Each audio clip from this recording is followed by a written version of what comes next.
Buyurun.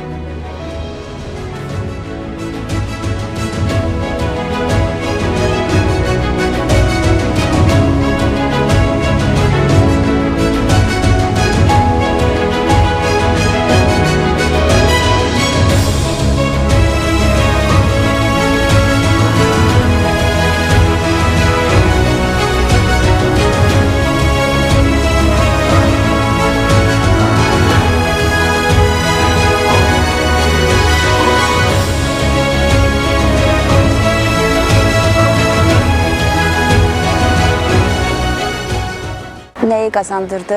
İlk növbədə bu həyatda xoşbəxtliyin ən əsas nədə olduğunu,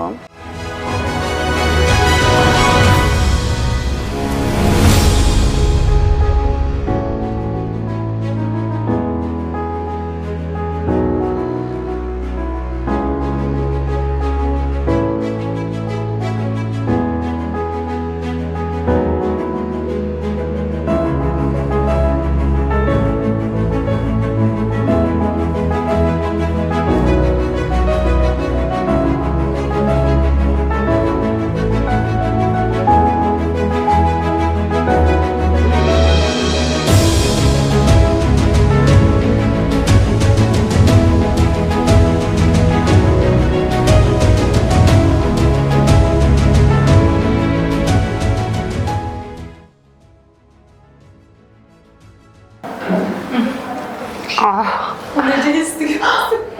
Gözüm. Necə?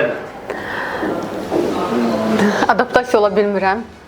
Yəni, hər şey mən dumanlıdır hələ. Açım. Aç. Ay, çox qəribədir.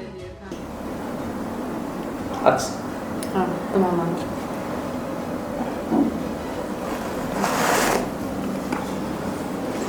Ay. Fırla. 2 saat yarım. Gözləriniz bağlı. Elədir. İlk əslində məndə də elədir. Narahat olmayın. Belə çox dumanlı və birdən aydınlanma gəlir. Mən sizin hər birinizə təşəkkür edirəm ki, iştirak etmək istədiniz, çəkinmədiniz, bu duyğuları bizimlə paylaşmaq istədiniz, yaşamaq istədiniz.